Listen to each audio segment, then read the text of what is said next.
All right, folks, get ready because today we're diving into a card game that's gonna blow your mind. It's called Three's Not a Crowd, and you are going to be some of the first to hear all about it. We've got developer insights, the full game description, and even some hints about future expansions, and we're going to tell you everything. So get ready for an exclusive sneak peek before its release in December 2024. This game is really special, you know? It's not like other card games. It's more than just collecting cards. Like, you're wielding these elemental powers, and you can disrupt your opponents, and you can form alliances that could fall apart at any moment. You know, Three's not a crowd. Okay, I'm hooked already. So at its core, what's the objective? What are you trying to do in this game? So picture this. You and your opponents are all racing to gather these things called triad cards. Triad cards, okay. And these triad cards are sets of 3 matching number cards. And everyone's, like, watching each other, you know, waiting for someone to grab those matching numbers. Hearts are pounding. Yeah. And whoever gets 3 of a kind first, they win. Oh, man. Sounds intense. But there's more to it than just collecting cards. Right. You mentioned elements, alliances. Give me the rundown. Oh, yeah, for sure. There's a ton of different modes. Each one has, like, its own unique, like, flavor, you know, and different strategic depths. Like, if you want to just jump right in, there's quick play. It's super fast-paced. Oh, I got it. Perfect for 3 to 6 players. Okay. Just a whirlwind of drawing, discarding, and then boom, you get those matching triads. Quick play. I like it. Instant gratification. Sounds perfect for getting a feel for the game. Yeah, exactly. And then there's collect 'em all mode, which is for 2 players.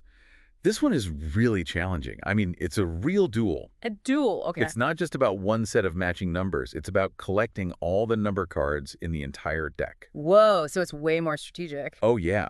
You need a totally different mindset. You know, instead of just going for one set, you got to have like a broader vision, a bigger picture. It's like you have to be thinking many steps ahead. Exactly. Yeah. You have to anticipate your opponent's moves, adapt your strategy on the fly, and that can lead to like some crazy showdowns, especially when you get toward the end of the game and the stakes are high. Man, that sounds intense. What stands out to you about that mode? I think it's the long-term thinking that's so interesting. It's like you're not just reacting at what's right in front of you. You're strategizing, thinking like 3, 4, 5 steps ahead, like a chess grandmaster almost. Okay, I'm sold. Collect them all mode, definitely checking that out. Now, what about team mode? You got like 2v2 or even 3v3. Team mode is all about collaboration, you know, forming alliances. Okay. And then there's a twist. You have to trade cards with the other team. Like, you're forced to... Hold on. You have to give up your cards, potentially good cards. Yeah, 3 of them. You hand over 3 cards to the other team, so you got to be careful, you know. Something like that could lead to some tough decisions. Oh, definitely. Do you sacrifice a card that could help your team, or do you, give them something useless? It's a real dilemma. I bet. You got to trust your teammates. Oh, absolutely. And it's so fun to watch, during playtesting, there's this one team, they had this amazing strategy with these fire cards, and they combine that with... Wait. Fire cards? What are those? We'll get into that a bit later, but basically they use the fire cards and one of the game breaker cards. Game breakers, okay. This sounds like my kind of thing. Yeah. Game breakers can really change the game. But in this case, they use their powers to, like, completely shut down their opponents during, the triad phase. They couldn't even try to make a match. Wow, that's brutal. So teamwork plus a little bit of strategy and boom, you can really dominate. Okay, but before we get into these game breakers, what about these elemental powers you keep mentioning? We got to talk about that. Fire, water, ice. It's like we're about to unlock some magic here. Yeah. Each element, it brings something totally different to the game. It gives you these strategic advantages. Like, for example, fire has this enhanced ability called Scorch that can really mess with your opponents. Scorch. Okay. Sounds dangerous. What does it do? So picture this. Your opponent's about to win, right? They just need one more card. You play Scorch, and bam, they got to discard 2 cards from their hand. Just like that. Oh, that's got to hurt. So you're not just building your own sets. Right. You're actively stopping your opponents. Exactly. Man, this is why they call it strategic chaos, right? Yeah, for sure. It's a constant battle. You're always on the attack and defense at the same time. Okay, now I'm even more curious about these elements. We've got fire, and then there's water and ice. Yeah. Water is all about the discard pile. They even call it the grave in the game. The grave, I like it. It's creepy, right? Yeah, very fitting. But we'll dive into those in the next part of our deep dive. Okay, so we've got fire, water, ice, and game breakers, and I don't even know what else. Stay tuned, because there's a lot more to come. Welcome back, everyone. We're continuing our deep dive into Three's Not a Crowd. We've talked about triad cards, game breakers, and just how strategically chaotic this game can be. Now we're getting into the heart of each element, like what makes fire different from water or ice? Yeah, let's break them down. Each element has its own unique strategic advantages. Okay, so we left off talking about Scorch, fire's enhanced ability. What else can fire do? Well, there's also flare, the normal fire ability. It's all about, giving you more options. Like, say you're missing that one card to complete a triad, right? Yeah, that's the worst. Flare lets you discard a card and then draw a new one. So, Oh, okay, so it's kind of a gamble. yeah, exactly. It's like a little mini gamble. Gotta take some risks sometimes, right? Oh, yeah, for sure. But Scorch, that's my favorite so far. I like the aggressive play, forcing your opponent to discard cards. Oh, yeah. Scorch is definitely a power move. All right, now what about water? You mentioned it was connected to the grave, right? Yes, the grave. Water is all about manipulating the grave. Which is the discard pile, for those who missed that. Right, exactly. So the normal ability for water is called Trickle. It lets you shuffle the grave and then draw the top two cards. Interesting. It's like you're reaching back in time and reclaiming something that was lost, Maybe even something your opponent really wanted. Ooh, I can see that being useful. Like if they discarded something by mistake or something. Exactly. You got to keep an eye on the grave. And what about water's enhanced ability? That's Stream, and it's even more powerful. You shuffle the grave and take the top 4 cards. Oh, 4 cards. So you're basically taking half of the grave. Yeah, it's a big swing, Suddenly you have all these new options. While your opponents are left in the dust. Exactly. They have no idea what you're going to do next. All right, so from the heat of fire to the mysterious depths of water. Now let's chill out with ice, the element of control and disruption. Yeah, ice is all about slowing down the game, freezing your opponent's plans. I can dig it. Control is good. Ice's normal ability is called Chill. It's pretty simple but effective. It just stops an opponent from playing any cards on the next turn. Oh, that's kind of mean, but I like it. It's just a little nudge, Yeah. A way to disrupt their flow. Okay, so what about ice's enhanced ability? That would be Freeze. And it's brutal. It completely shuts down an opponent for the entire triad phase. Whoa, no triads. That's harsh. Yeah, they're just stuck watching everyone else play. They can't even try to make a match. So they're basically frozen out. Get it? Exactly. But you can't target the same opponent twice in a row with Freeze. Okay, so it's not completely unfair. Right.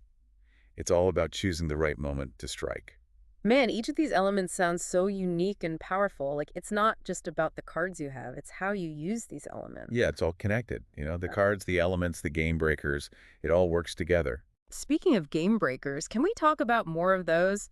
Those cards that can just turn the game upside down. Oh, yeah. The game breakers are designed to shake things up, make the game unpredictable. And chaotic. We talked about deck peek and draw 3 before the break. What else is there? Well, one of my favorites is called Swap Hands. It forces 2 players to exchange their entire hands of cards. Wait, what?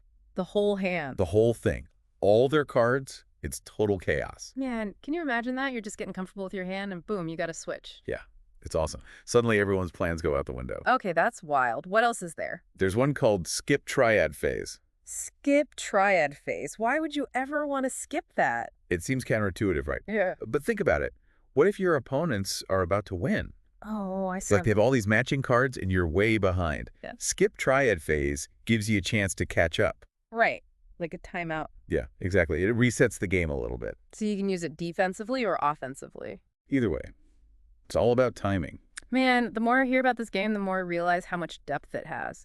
It's like a mix of strategy, luck, and just pure chaos. Yeah, it's a wild ride. And we're back for the final round of our deep dive into Three's Not a Crowd. We've talked about a lot, from triad cards and elemental powers to those crazy game breakers.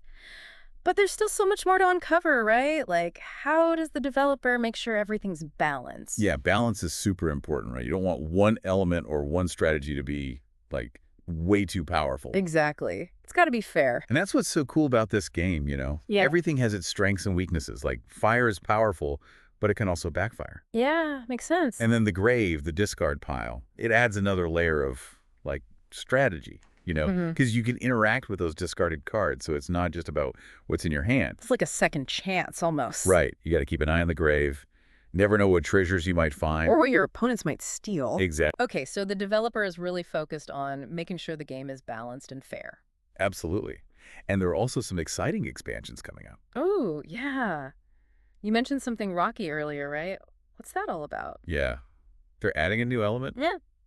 but they're keeping it a secret for now. A secret element. How Yeah. mysterious. All they said was Rocky, so Maybe Earth. maybe. That would be cool, right? Oh, yeah. Like, imagine an earthquake power that shakes up all the cards or something. Oh, that's a good one. Or like a defensive ability where you build a wall to protect your triads. Okay, now I'm really intrigued. I can't wait to see what they come up with. Me too. And remember, only 3 elements can be in play at a time. Right, right. So with Wow. each expansion, you're going to have like a whole new set of strategic possibilities. Like a whole new game every time. Exactly. They're also working on 3 to 5 new game modes. Wow. 3 to 5. That's a lot. Yeah, they're really going all out. One of them is going to be like this race to match a shared number. Ooh, so it's cooperative, like everyone's working together. Yeah, something like that. That's so cool. They're really pushing the boundaries of what a card game can be. Yeah, they're not afraid to try new things, and that's what I love about it. So, as we wrap up our deep dive into Three's Not a Crowd, I gotta ask, who do you think will really love this game? Like, what kind of player will thrive in this world of strategic chaos? I think it's the player who can think strategically, but also be like spontaneous. Yeah. Yeah, go with the flow. Exactly. You got to be able to adapt to the situation, take risks. And embrace the chaos. Oh, yeah, for sure. The chaos is part of the fun. Well said. This game really does have it all. Strategy, luck, and just the right amount of chaos. It's unlike anything I've ever seen before. Me too. It's going to be a hit. I can feel it. So there you have it, folks. Three's Not a Crowd, a card game that's going to change the way you think about strategy. Get ready to unleash your inner elemental master, embrace the chaos, and prepare for a game that's truly one of a kind. Mark your calendars for December 2024, folks. This is one you won't want to miss.